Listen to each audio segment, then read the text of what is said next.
verse 7. Verse 7. Having been deeply rooted in him and now being continually built up in him and becoming increasingly more established in your faith, just as you were taught, and overflowing in it with gratitude. See to it that no one takes you captive through philosophy and empty deception, pseudo intellectual babble, according to the tradition and musings of mere men, following the elementary principles of this world, Yeah. rather than following the truth, the teachings of Christ. For in him, in Christ, all the fullness of deity, the Godhead, dwells in bodily form, completely expressing the divine essence of God. Have we heard this before? We've heard this before. This is foundational teaching here. If Christ Jesus has the fullness of Almighty God in him, then there's no way the body of Christ could be divided. Right. You know why?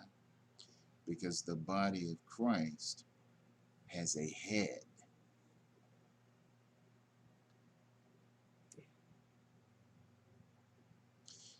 And the scriptures tell you that the church is the body of Christ, Yes. the fullness of Jesus. Let that marinate a little bit. Paul is the one that said there's no other foundation that can be laid than that which is laid, which is the head of the church. That's the foundation. The church is built on the revelation of who is Jesus. He's the head of the church. And if he's the head of the church, we have the victory. If he's the head of the church, we're more than conquerors. If he's the head of the church, then we are one with him. If he's the head of the church, then that means we are connected to him who is Alpha and Omega.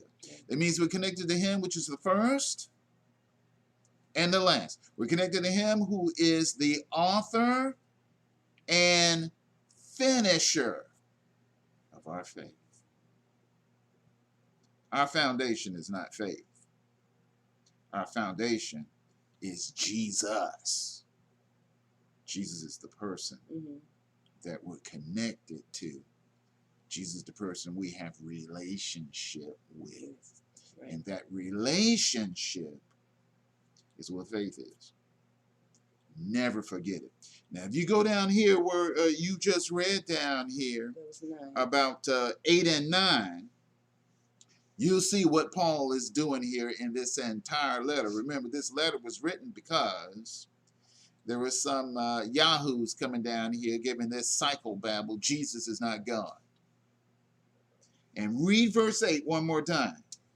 See to it that no one takes you captive through philosophy and empty deception, pseudo-intellectual babble. Psychobabble. Jesus is not God.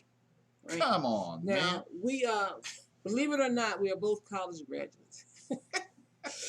And we have had our share of psychobabble, man. You know. We have had our share of philosophy and psychology and crazy. Yeah. And that was eons ago. Eons ago. And what they're teaching now, it's got to be even crazier. Yeah. But it still is no match for Jesus. Yeah. And remember, this verse gives a command down here. See to it that no one takes you captive by it. Well, how is that possible? You have the Spirit of God. You have the Spirit of truth that's on the inside of you. The job of the Holy Spirit is to lead you into all truth. All truth. Yeah. About everything. Yeah. And if Jesus says, I am Alpha and Omega, I am the fullness of Almighty God. I am the Word.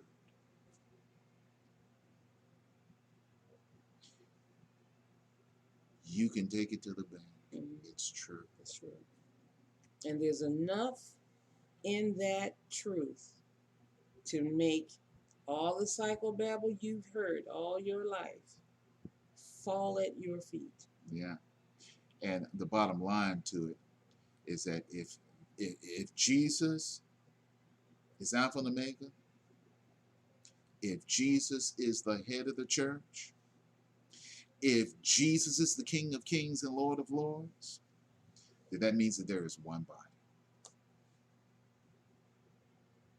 So those of you that are in the land saying, I'm of this, I'm of that, I'm of the other, I'm of Billy, Paul, Sue, and Jimmy, there is no way you can get involved in the meat of the Word of God. You're going to be feeding on milk forever. Don't you want to get in the meat of God's truth? Then you got to repent of strife, arrogance, and division, and acknowledge Jesus Christ as the King of Kings and the Lord of Lords, as the Alpha and Omega of our lives, as the beginning and the end, as the Word made flesh. Amen.